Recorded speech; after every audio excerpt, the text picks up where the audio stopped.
11 minutes to touchdown. Communications now through the Merritt Island Tracking Station in Florida. Discovery, take TACANS, take GPS. TACANS, GPS.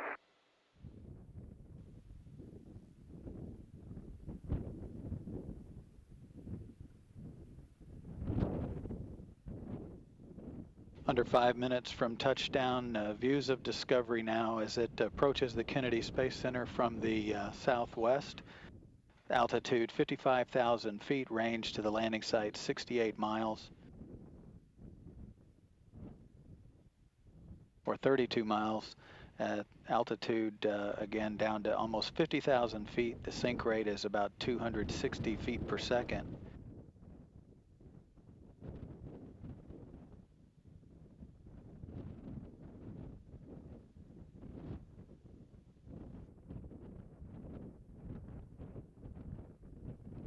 Under Lee Archambault now flying Discovery.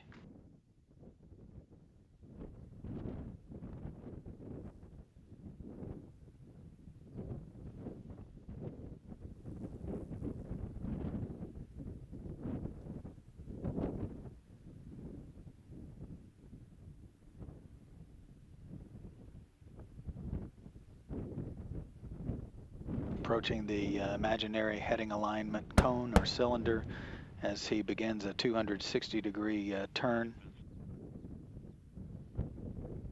Twin sonic booms announcing Discovery's arrival in the landing site.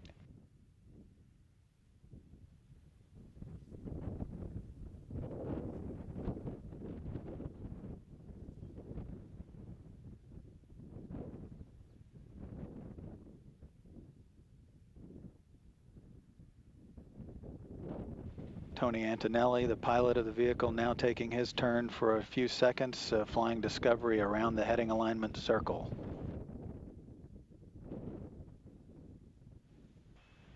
Discovery, on at the 180. Discovery copies, on at the 180.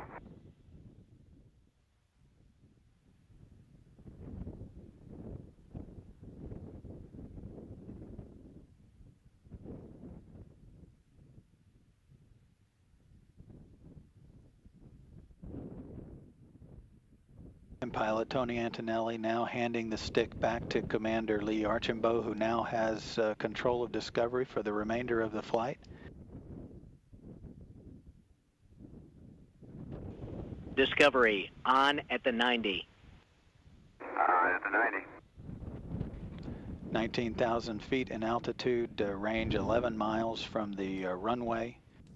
Discovery's velocity is down to 400 miles per hour.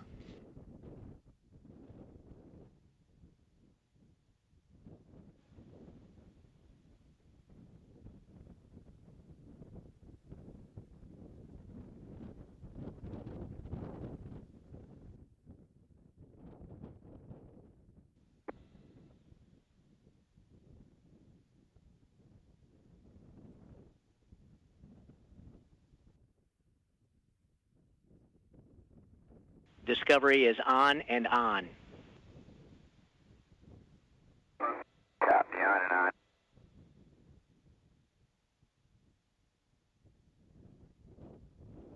Runway's in sight. Discovery, copy. Runway in sight.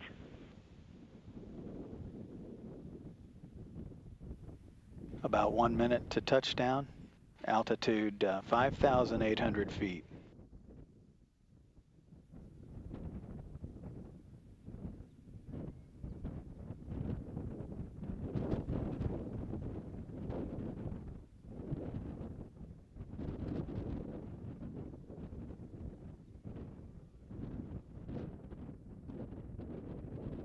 Commander Lee Archambault beginning to flare the nose of Discovery up for final approach and landing.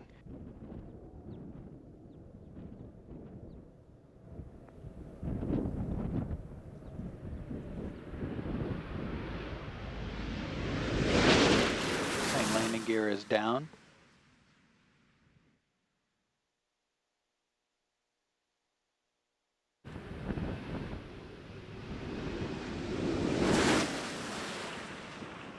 Main gear touchdown.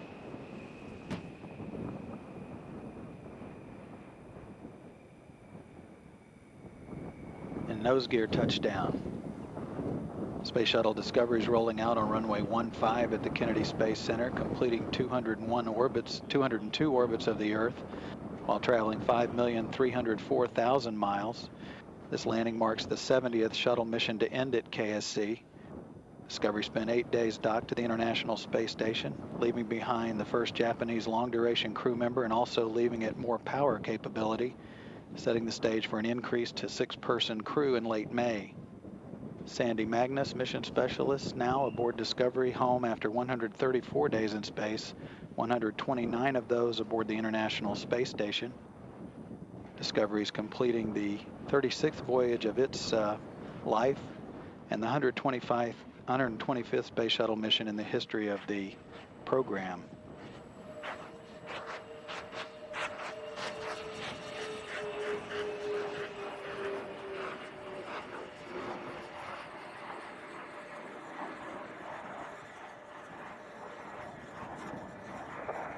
Houston, Discovery's wheel stop. Houston copies, wheel stop. Welcome home, Discovery, after a great mission to bring the International Space Station to full power. Special welcome home to Sandy after living and working on board ISS as a member of Expedition 18, and to the entire crew of STS-119. Great job, everybody. Discovery, thank you very much. It's good to be back home. Discovery, we have no post-landing deltas. We'll meet you on page 5-3 of the entry checklist. See you there.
Discovery Houston, we'll take rad reconfig on page 5-8. Rad reconfig on 5-8 in works. Good copy. Discovery, APU high shutdown on page 5-9 is going inward.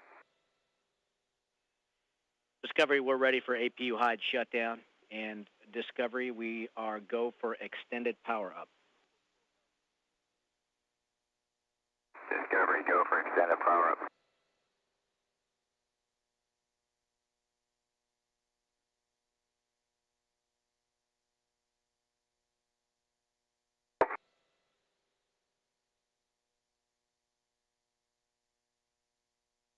We are complete with 514 and 515. I'm turning the page to 516.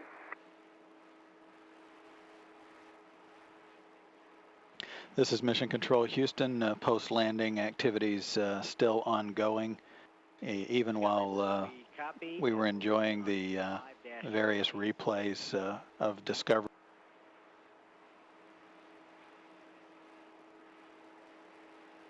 This is Mission Control Houston while post-landing activities continue on the runway at the Kennedy Space Center following Discovery's 13-day, 5.3 million mile journey. The confirmation has been received that all 7 crew members now are off the vehicle.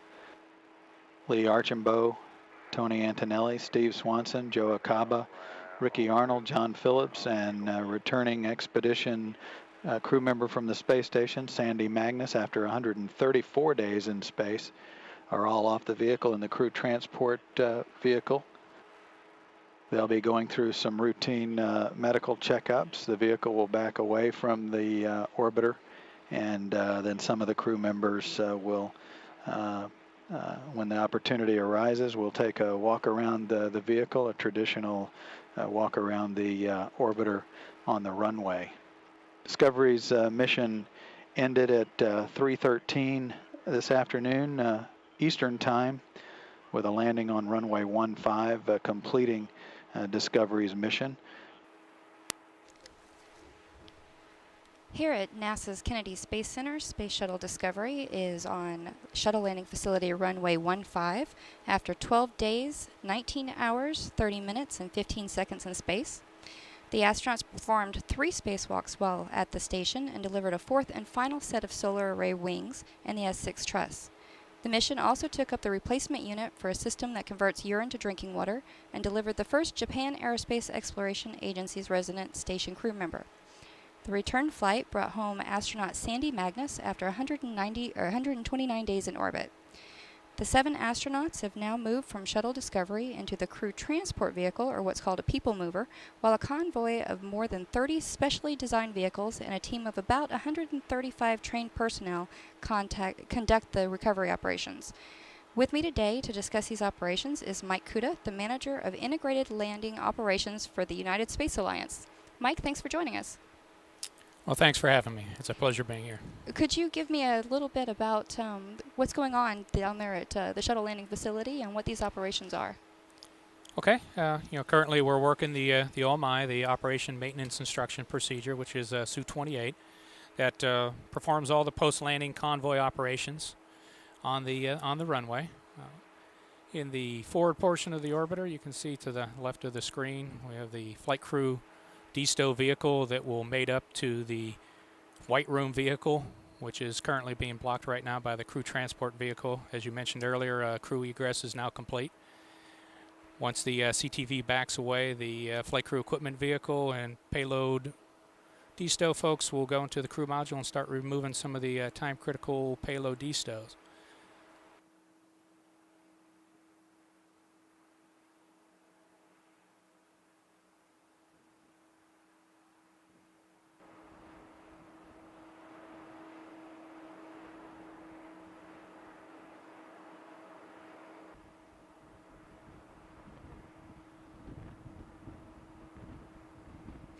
And we're standing by as the astronauts are now departing the crew transport vehicle.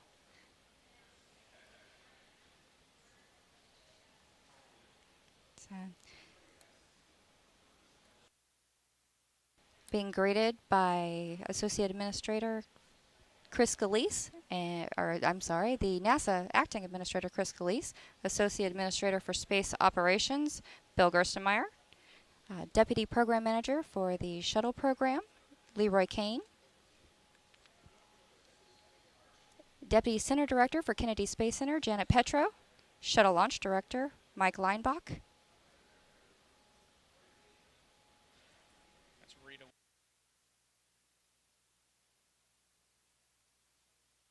Director of Shuttle Processing, Rita Wilcoxon, Stephanie Stilson, the Vehicle Flow Director for Space Shuttle Discovery,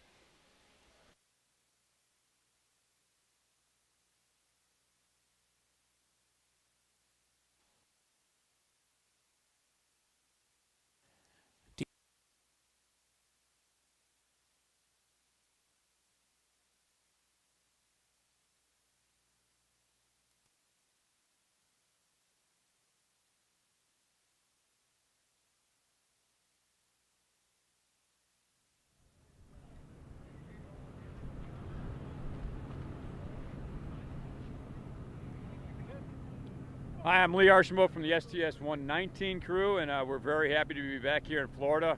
We want to certainly thank all the people at the Kennedy Space Center for, number one, getting Discovery ready for launch, fighting through some technical issues before we launched, but they got us ready and they got us launched safely. We had a very successful mission. We're very proud that we were able to bring up the S6 truss, the final power segment for the International Space Station, and we're very, very happy we were able to bring Discovery right back here to the Kennedy Space Center in Florida. So to everyone at the Kennedy Space Center, thank you very much for the great job leading up to the launch, and thank you very much for coming out here today. Take care.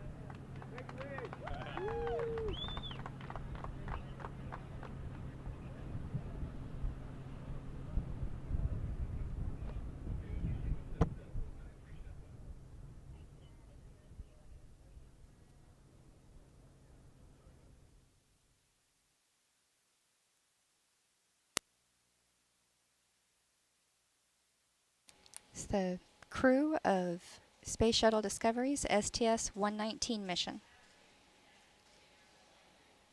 and checkout building.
And post-landing convoy operations continue on the runway. Approximately 2 hours since landing occurred, and we have probably another hour and a half to 2 hours to go prior to picking up with tow operations to the OPF.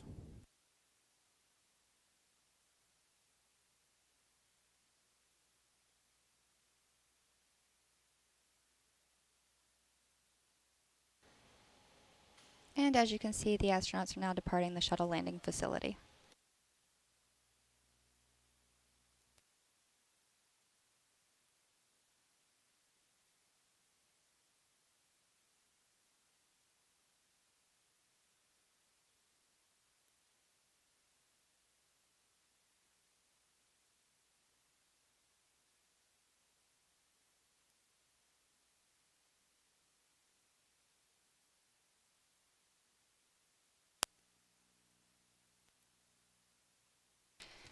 This concludes NASA Television's continuous coverage of the STS-119 mission.